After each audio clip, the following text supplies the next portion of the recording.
This episode is sponsored by the Cornell S.E. Johnson College of Business. The Cornell Executive MBA Americas program is designed for goal achievers from any industry. The program works by advancing your career without interruption, by providing global perspectives and intimate classroom settings, and by challenging, informing, connecting, and propelling you. Achieve your goals with the Cornell Executive MBA Americas program on the weekend and close to home. Search Cornell EMBA Americas in my city today. Welcome to the Ellevate podcast, conversations with women changing the face of business. And now your hosts, Maricella Herrera and Megan Oliver.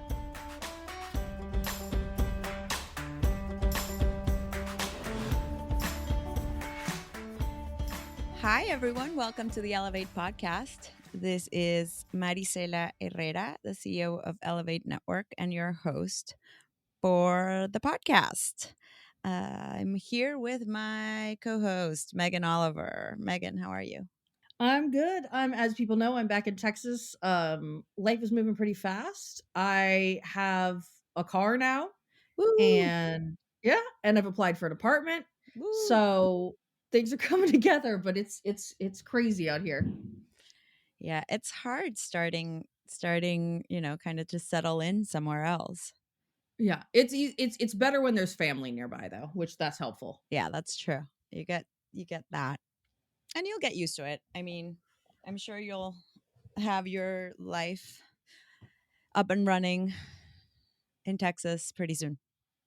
Yeah, definitely. I mean, it's going, but it's fun and getting to see my family a lot more. We're doing on Thursday which this will date when we're recording this, but on Thursday is the NFL draft, I believe. It's the draft. I was told there was a draft happening. Yeah, you're And talking we're to all the gonna wrong person. Yeah, and we're gonna go to my brother's place and like eat food and have like a little draft party. I actually enjoyed the draft, even though I don't follow most pro sports that closely, just because I like to see the reactions of people. Like, these are people who've waited their entire lives to go Yeah. pro. And like sometimes people are like tearing up or they're just like jumping up and down with excitement and like their families are reacting. And so I actually enjoy watching like the happy tears of it all. I love that. One of our podcast guests, who I don't think her episode has aired, but I follow her on Instagram, and she posted a video of her son getting into college and like their reaction as they were waiting for the letter. And that's kind of what you're talking about. That's what it's reminding me of. I was tearing up with them, like how Yeah, excited it's just everyone was. it's just so sweet where I'm like, I don't care about like the teams. Like, I don't care that the Dolphins they'll be like, because the commentators are all like, oh my God, that's an amazing pick for the Dolphins. He'll really add to their starting lineup and he'll, really help. And I'm like, I don't know any of that. I just care that this man just made his dream come true of becoming like a pro football Right. player. He Like, I worked think that's beautiful. so hard for all his life, Yes. and it's coming to fruition. And that's a beautiful thing to see. Well, seems like you're going to have some fun then. I will not be watching. But I very happy for everyone who gets their dreams to come true. It doesn't happen that often. So Yeah. Yeah. I will likely be doing something else. But in the meantime, if you're looking for something to do, come check out all the amazing things that are happening in the Ellevate community. Do you want to share some of that, Megan? I do. So we've got our roundtables. We've actually got 4 different roundtables this coming up in the next week, which is exciting. We've got our regular Ellevate roundtable, which is going to be all about how to give constructive feedback. That's going to be on Thursday. Also on Thursday is our entrepreneurs roundtable, which is going to be about how to launch new services to drive immediate revenue. Very big deal, especially in these times. Our executive roundtable is going to be meeting next Tuesday to talk about creating exponential impact in uncertain times. As we talked about, seems like uncertain times are kind of a theme here. And our women seeking confidence roundtable is going to also be meeting next Tuesday. No topic it looks like this week, unless they add one right beforehand, in which case ignore me. But just talking about building confidence and building each other up, which is always just an amazing. amazing thing. Yeah, come join us to the roundtables. They're tons of fun, I promise, and you're gonna meet some really, really cool people. The topics couldn't be more relevant. We are in uncertain times, and we want to make sure that we're putting our best foot forward. So take your pick, and join us. Yeah, and they're virtual, so it doesn't matter where you're at. You can join us. We've had people from literally all over the world join us. Also virtual are our community circles. We have one coming up next Tuesday, which is our remote and hybrid professionals. Really exciting. So if you're a remote professional, a hybrid professional, you're looking for support in going through it. I know I've had so much support on that with my squads, my Ellevate squads, especially the second one where we talked about, the difficulties of the strengths of being able to work from home, but also the stresses of being able to work from home and balancing those. And so I loved it that those exist. Yeah, look, the community circles are fantastic. They're a really great space for you to come and hang out with your people. So highly, highly recommend them. Yeah, definitely. And then if all of those events we've mentioned so far have been virtual, if you were looking for some in-person networking, we have several in-person networking events coming up in the next week or so. So listen up for your area. If you hear any area that you're in, check these out. These are going to be happening in person in the next week. So our NC Triangle chapter is going to be having an event called Elevating Together series, Rules of the Road for Sound Investing. That's going to be on Wednesday. Our Cincinnati chapter is going to be hosting a pre-derby happy hour and networking. Come help us celebrate, also on Wednesday. Our Seattle chapter is going to be having a no sweat reconnect happy hour, a relaxing networking opportunity on Thursday. So if you need kind of that end of week relaxing pick me up, your Seattle chapter's got you covered. Los Angeles is having a happy hour at Serendipity Labs also on Thursday.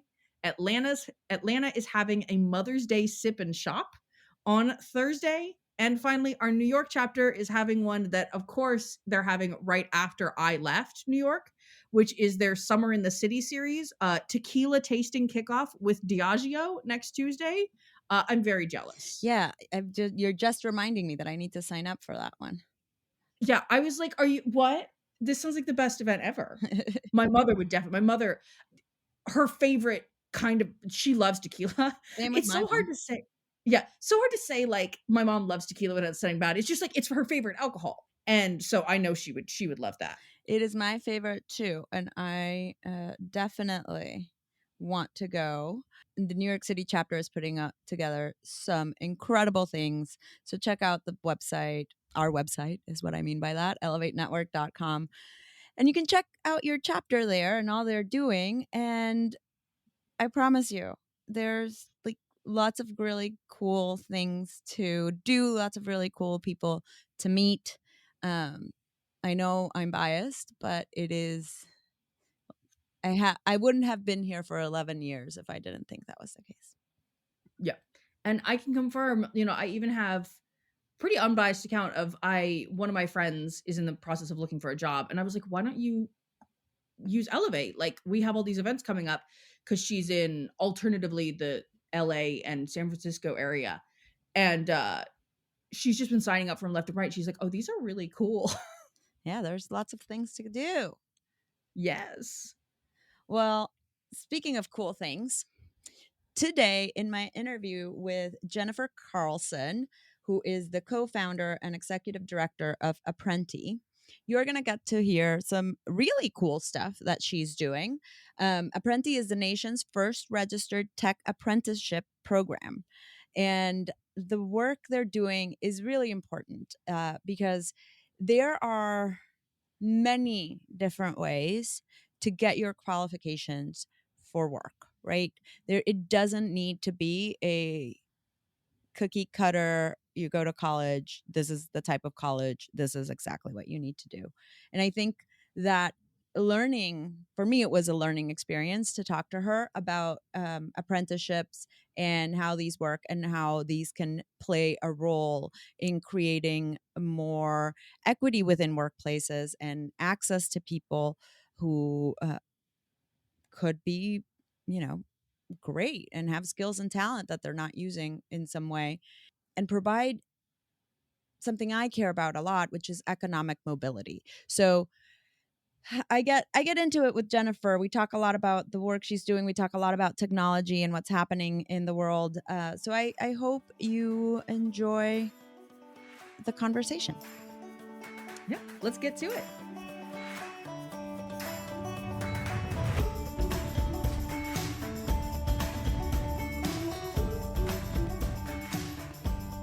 Hi, I'm here today with Jennifer Carlson. Hi, Jen. How are you doing today? I'm great. How are you? I'm doing well. Thanks for being here. I'm really looking forward to learning more about you and about Apprenti and kind of what you're doing. But I always like to start with the big question. Give me a little bit of background and tell me a little bit about yourself. How did you end up doing what you're doing now? Well, like most people, it is nothing what I went to college for. It was a combination, I think, of life experiences. I come from a weird range of careers. I'm one of those three career people. I came out of the beer industry, the insurance industry, and sports, and have landed on the creation of a registered apprenticeship program for underrepresented people getting into tech. Not at all what my background, but it gave me a lot of life lessons and good experience that I was able to apply here. And one of the things I did in insurance was kind of executive sponsor of platform migration. It was my first experience with technology and as the business lead, and was able to both see some of the challenges in hiring and the lack of alternative complexion, let alone Mhm. gender, in the tech space. And as a result, that has kind of stuck with me. And when I moved to Seattle, I wanted to make this home, and this is not an insurance mecca, but it is a tech mecca. So I went to work for the trade association here to learn tech, the WTIA, and that gave me kind of a front row seat in working with a lot of our board members to hear the challenges that they were having on both hiring as well as finding diversity, which is a whole separate topic. And that kind of gave me an opportunity to pull together a number of companies to talk about building solutions, which is in almost every job I've had, I've created the role. So this was sort of a foundational opportunity to take things that were being tested across the country and build a system that was scalable. So I want to get into Apprenti and what you're doing now, but I mean beer and sports and insurance. Insurance in the middle sounds like a non a non belong. It doesn't belong. It was beer, insurance, sports insurance. So that's the constant. Yeah, insurance was there. In fact, and I was offered insurance before beer. So Ooh. I couldn't escape it for some reason. You mentioned that you created the roles that you've had Yep. in the past. I know that a lot of people are kind of, and particularly now, in a moment of rethinking what they're doing, where they want to be. How did you accomplish that? How were you able to do that?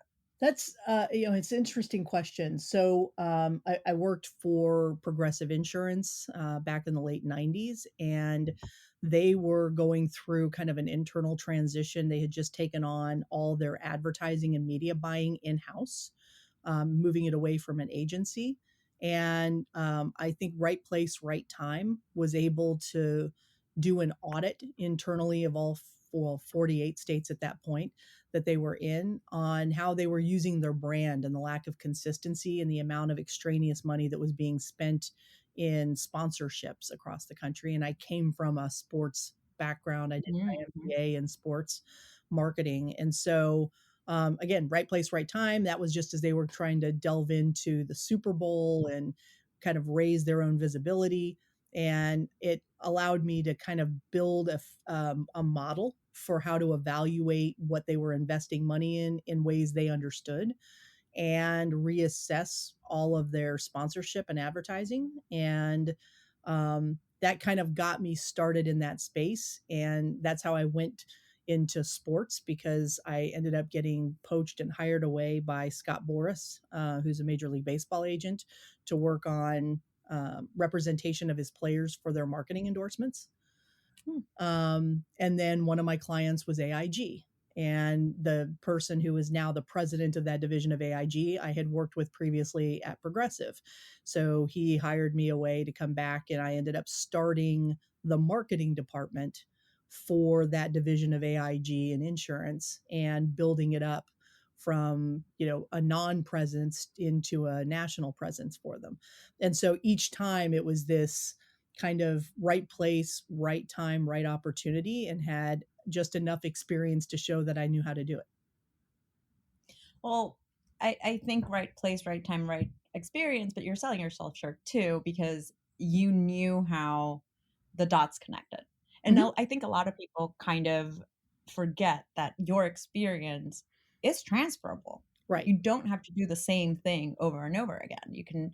You just have to know how to packet it and how to think about it in a way of in terms of skills and not in terms of just what you've accomplished. Well, I think, and you just nailed it on the head. It's the skills that you bring. So, 20 years ago, I wouldn't have been in the position that I'm in today, where I could have started a successful company and have managed to navigate the landscape to do what we've done.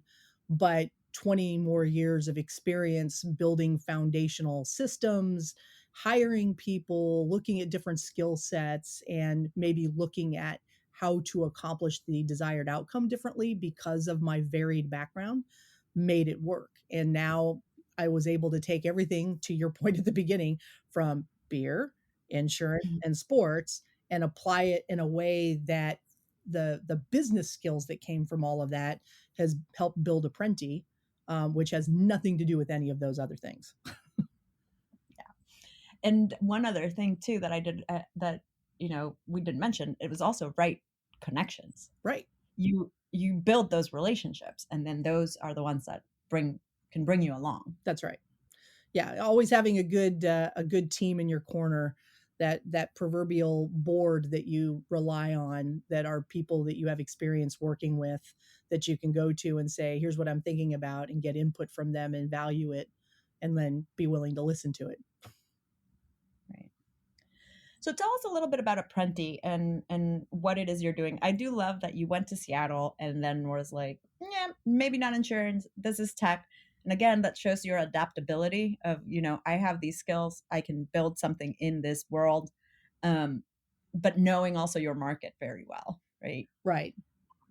Looking at market dynamics is key, but I think what a lot of people struggle with, and why we're seeing the great resignation and people looking to change roles, is because they're not satisfied with what they were doing, or they want more out of their career. And that's basically where I landed. And again, whether it's right place, right time, or right abilities to connect the dots, um, the fact that companies were struggling with hiring tech, and at the same time I'm mentoring and nurturing a couple of kids coming out of high school that were not interested in going to college for a wide range of reasons, and seeing the capacity for way more people than we give credit to, for having the ability to learn new skills, just not in the way we've traditionally consumed them, was kind of the genesis or the nexus for creating Apprenti, which is,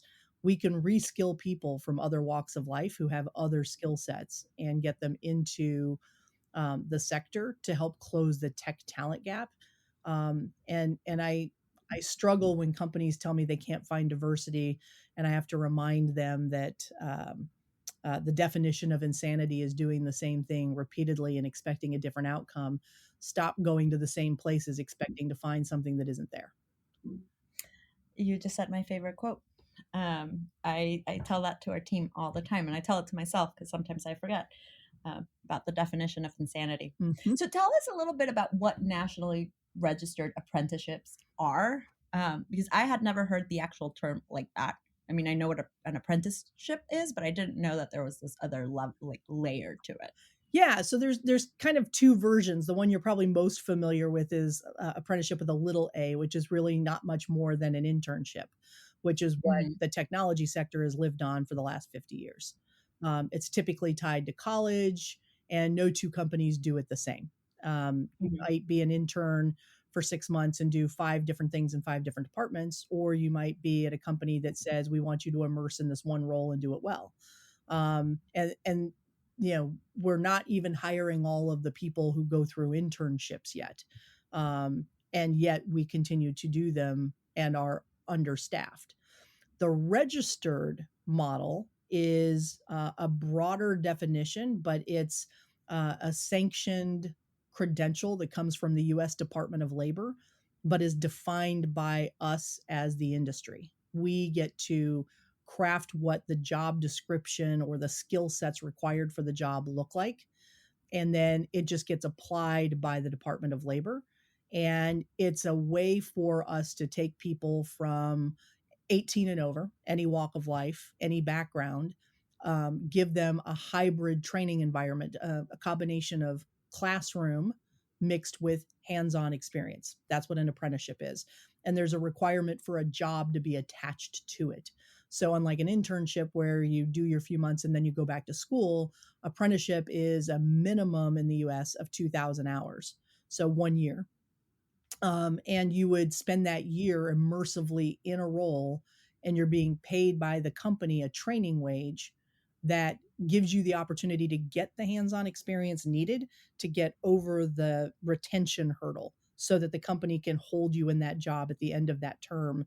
And we're now creating effectively net new talent beyond just our college ranks where we typically look. That's a registered apprenticeship. And the beauty of that is that it scales across state lines because we have multiple systems of apprenticeship in the US. It scales across sectors. So, in the case of a Java developer, it doesn't matter if you do it in the financial services industry or in high tech or in healthcare, the role very much looks the same and the competencies look the same. So now you've got a standard set of skills coming out of that system that make you consumable by everybody. And so this, since it's not being tied to college, like you said, you get to reach different a very different set of people from the traditional one. How do you actually get to them? Great question. So we work with a lot of community-based organizations, community colleges, workforce development boards to get them to send candidates to us. And whether it's United Way or Goodwill or Women's Funding Alliance or even the NAACP, like getting them to send candidates to us that have the capacity or want to learn tech or have even tried something on their own, and so they think that they're ready to move on and do the final training needed to get into a career. Those are the folks that come to us. I have 35,000 applicants right now. Wow, that's a big impact. Yeah. And our completion rate is 97% out of classroom that get into job. If you think of what we are used to for a traditional apprenticeship in the US, you probably think of the building trades or manufacturing, Mhm. where it's 4 or 5 years and it's a hybrid of classroom and on the job at the same time. Tech doesn't quite work that way. You front load the training so that they can come in and hit the ground running, as opposed to staring over somebody's shoulder for 3 to 6 months and still going to class and learning it slowly and then, sliding into the job on a slower scale. So the tech sector doesn't quite have the capacity or the patience to go that slow. But the folks then that come into the job get that accelerated 1 year minimum on the job of experience. And that's what makes it the registered apprenticeship equivalent to what you think of in terms of building and construction. And how are companies receiving this? Like, I feel like it's so hard, particularly, and maybe the tech sector is different because it's a little bit more agile and there's a lot of like companies that are starting up, but it's a big change in model of thinking, right? It's a culture Um, change. right. So how are you getting them to I mean, this is what I ask myself every day. How do we get them to change their culture? So it's a two-step process right now. It was very slow at the start when we started this in 2015, building the model with the companies at the table, talking about what roles could be apprenticeable without a college degree requirement, and what kind of training needs to be in place to get them consumable. By 2016, the funding had started to come out from the feds, and this really is a public-private partnership. Okay. U.S. Department of Labor was stimulating adoption of apprenticeship in non-traditional sectors, healthcare, hospitality, IT, trying to get other sectors to adopt the apprenticeship model that is already pervasive in Europe and in Asia in virtually all roles. So we're a little behind the curve on this front in the US. And we modeled this more after the German and Finnish models, which is where you get that compressed training, you get the mentored oversight. And the companies that are global got it quickly because they already engage in it in other parts of the world. They just hadn't identified that it could be done here. And those are the companies that kind of at the start were quick to step up and say, we have a greenfield environment. Let's craft this in the right way from the get go, which I'll come back to in a second. The companies that embraced it early are a combination of tech companies and non tech companies with high tech needs that are always competing with tech companies. Your financial services, the JP Morgan Chases of the world, even Kroger Industries, because whether you're buying your groceries on an app or in the store, there's a technology need behind it. Right. And every company is a tech company, and many of those companies in the non-tech sector are just not as attractive for the job hunter. They immediately think of the Amazons and the Microsofts and the Salesforces of the world as the place they should be. It never occurs to them about every other company having the same need. The second piece is that the culture change has to be there. So the government stimulus created an initial thrust for companies to explore this on a public private basis.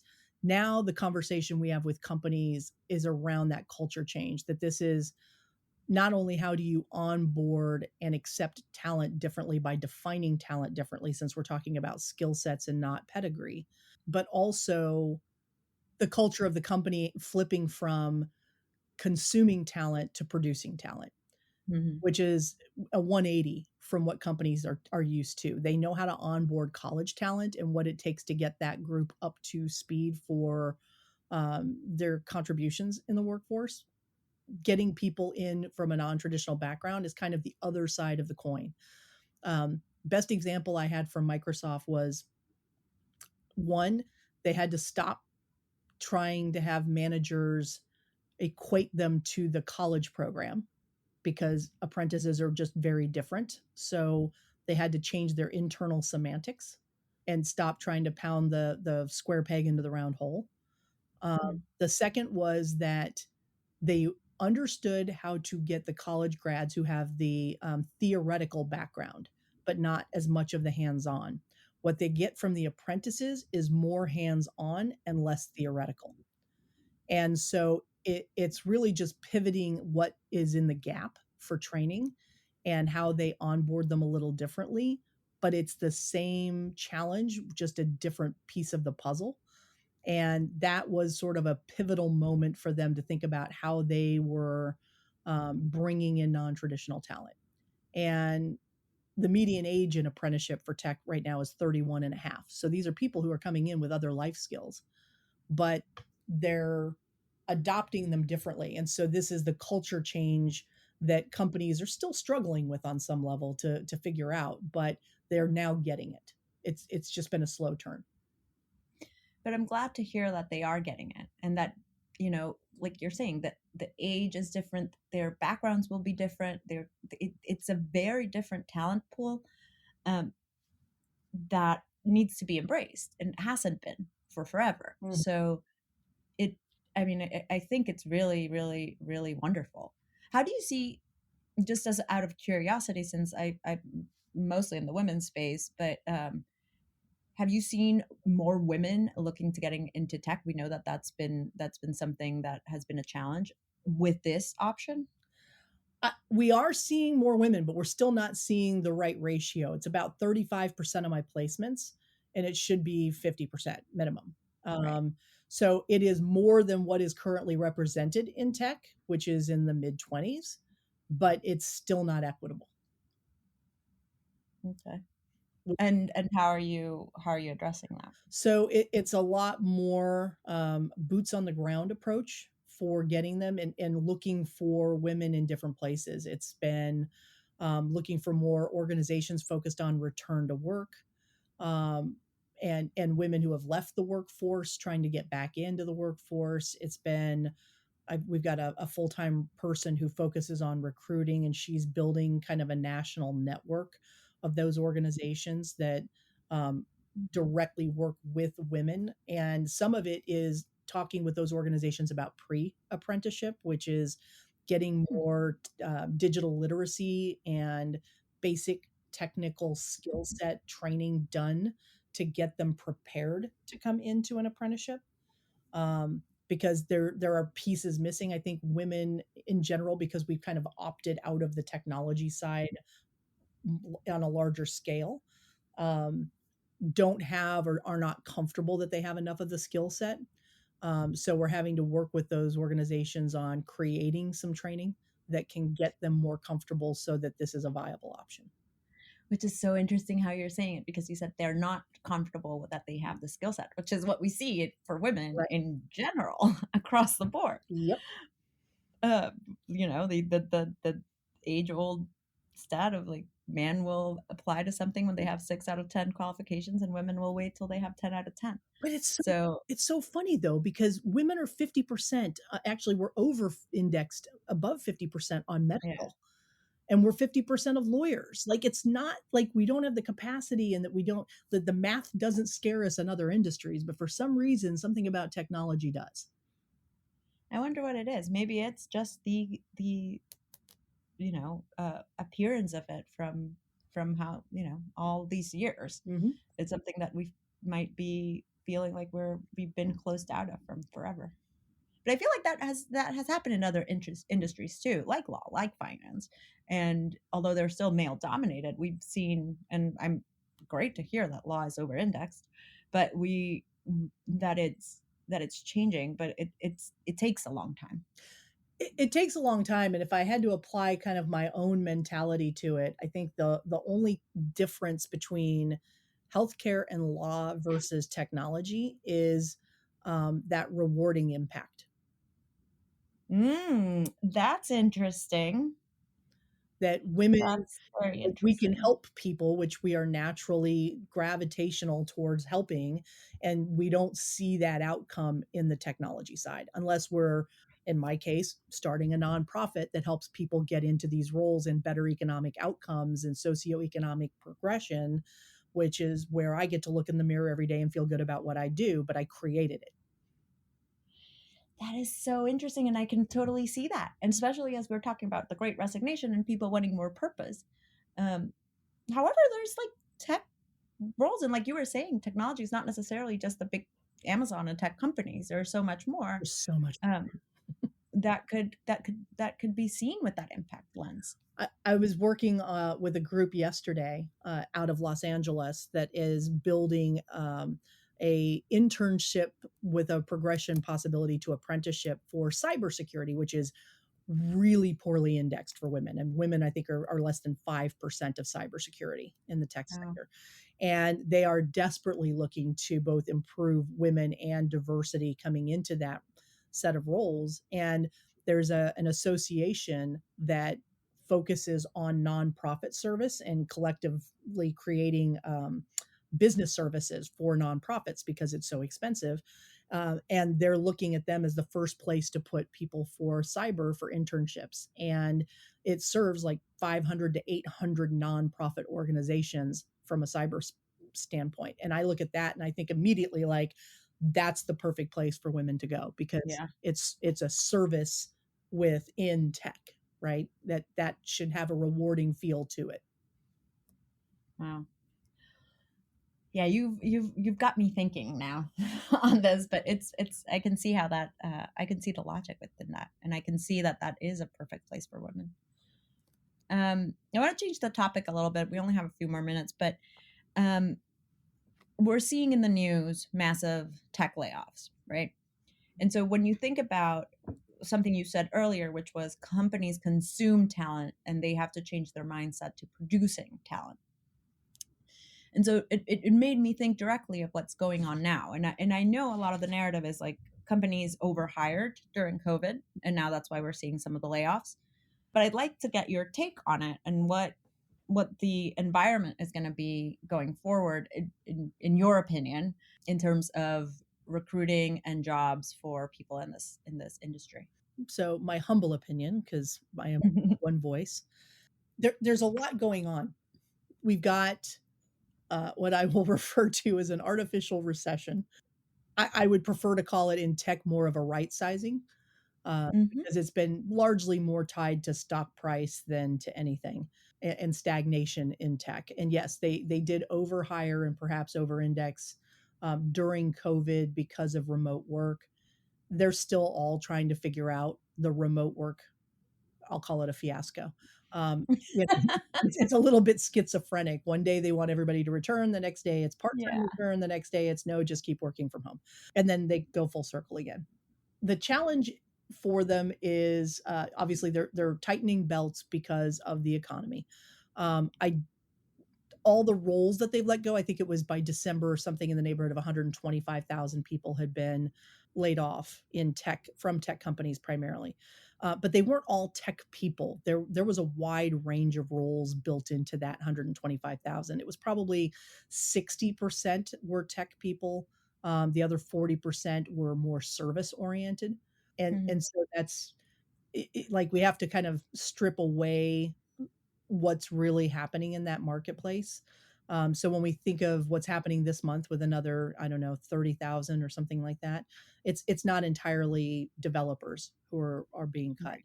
They will find jobs quickly, for the same reason that my fastest growing area are non-tech companies. They Mhm. will find homes quickly. However, I will also say that while we graduate 80,000 computer science degrees a year, which is our preferred hiring, um, and we consume 60 of 85,000 visas, this, call it 100 to 120,000 flush of new talent coming out into the marketplace from layoffs still only makes a dent in our need. We left at the end of 2021 900,000 jobs vacant in tech in the US, Wow. that had gone unfilled at the end of that year. And we can argue all day long about what percentage of those were real jobs versus Mhm. idealistically what I'm looking for in the market. Let's see if it exists. Take a 10% swag off of that. We've still got close to 800,000 jobs that were vacant. That hasn't changed and it will only continue to increase. So this group will take up some of that slack in Q1 going into Q2. But by the back half of this year, I think we're going to be back in hiring mode. And I say that because we'll still have turnover, we'll still have vacancies that went unfilled, we'll still have the same finite number of people coming out of college. So we'll see a shakeup. And it's interesting. I didn't know that massive number was what was kind of open positions from last year. And well, that, yeah, so end of 2021, we don't have the end of Oh, 2022 sorry. numbers yet, but the it's growth, because we keep doing automation, Mhm. and we've got, DoD funding hasn't slowed, it's only grown because the feds are making strategic investment in infrastructure. That's everything from airports to security for DoD. And as long as the Fed continues to stimulate that funding and that funding is growing, there's a demand increase that's taking place. And that's not likely to slow. Okay. Well, that's actually quite good to hear. And hopefully we can see these jobs and this growth going to people who might shake up the makeup Mhm. of of the industry a little bit more. Well, and let's also remember that while we're, again, automating and changing kind of the roles of the industry, the key thing that will now take place is what roles do we need to fill, because those roles tend to change every few years. Mhm. We've been on a huge data science kick. Now we're on a huge cyber kick. That nimbleness you were pointing to earlier exists in our sector more so than probably any other. So now the question is, do you have the right skill sets? And as one generation retires, that silver tsunami is only going to continue. And those folks don't have the skill set for the roles that we need today unless they've continued learning, which continues to contribute to the deficit. Right. Well, thanks, Jen. This has been great. I've learned a lot. So thank you for that. Thanks. I love a sounding board. So we're gonna go into our lightning round. It's all fun questions. Don't worry, nothing scary. So, for example, if you could time travel, where's the first place you'd go? Ooh, time travel. Hmm. I hate an unsolved mystery. So I would probably time travel to the grassy knoll in Dallas in November and want to witness. I'd be staring straight at that window in the book depository. Oh my God, that's a good one. I had not gotten that one, and I approve. This is a good one. What you have to tell me now, like by comparison, when do people go this? What do they? So people are very, very vague. I get a lot of people who want to go to the future and see if things changed. I'm of the mindset of I'd go to the past because I'm a little scared to go to the future. I am too. Um, Some things are but better left unknown. right.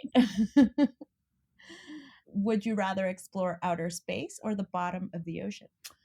Ooh, the bottom of the ocean. I'm a scuba diver. Oh, really? Yeah.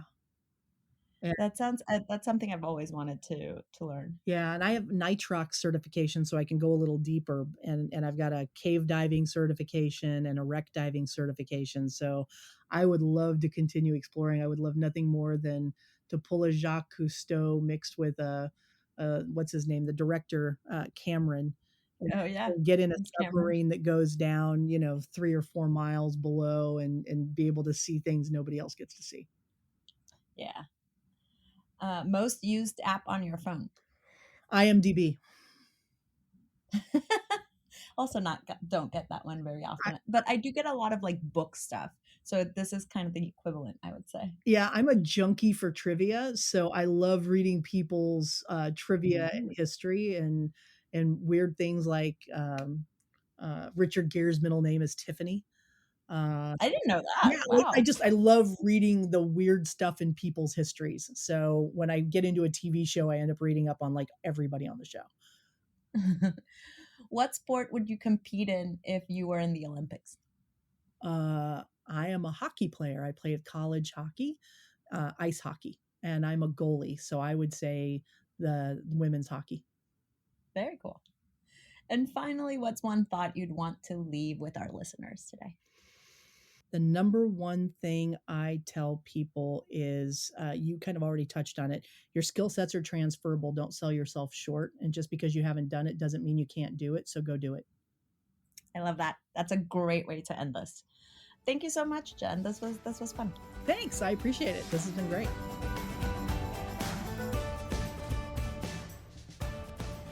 And we are back.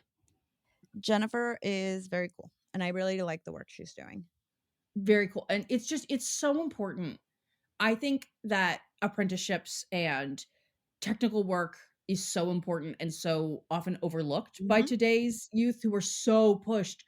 I can speak to as I was growing up, it was so very, you will go to college and you will do Right. this and you will do that. And whatever. There are so many other paths available where you could have an amazing job and amazing benefits and amazing like career that isn't necessarily the same path that's always taught to you.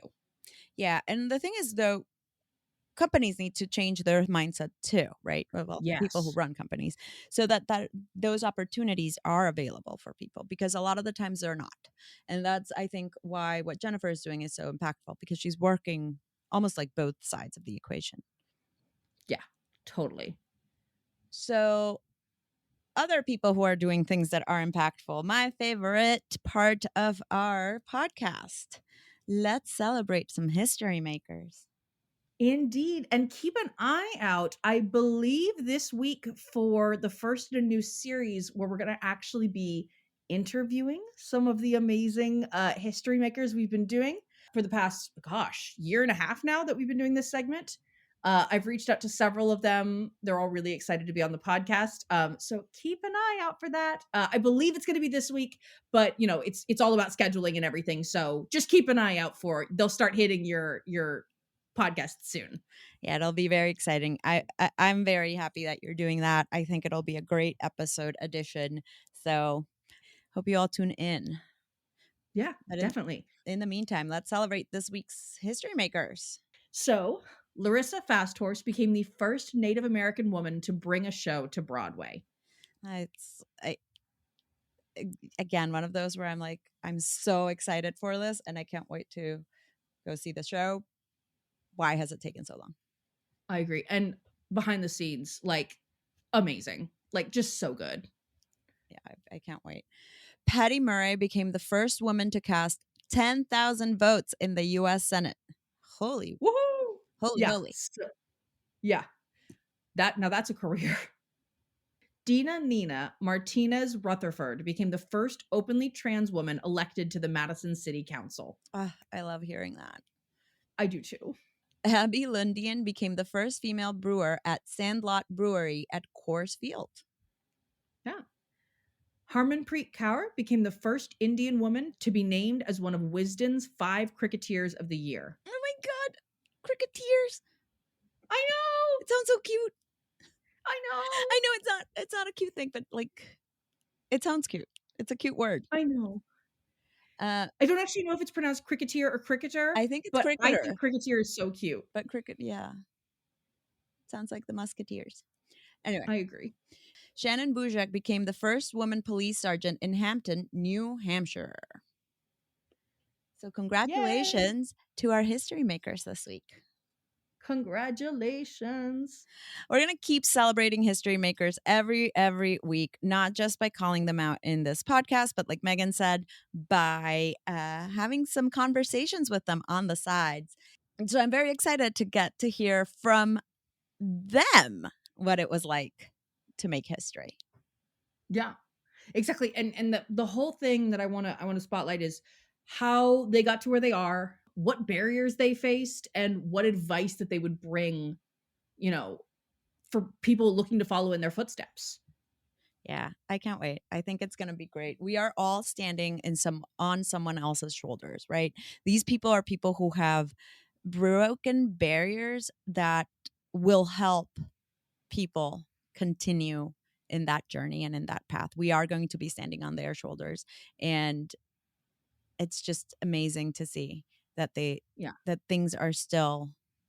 Sometimes I get really worried about how things are going, and then I see these names and these accomplishments and people who are creating change, and it gives me hope.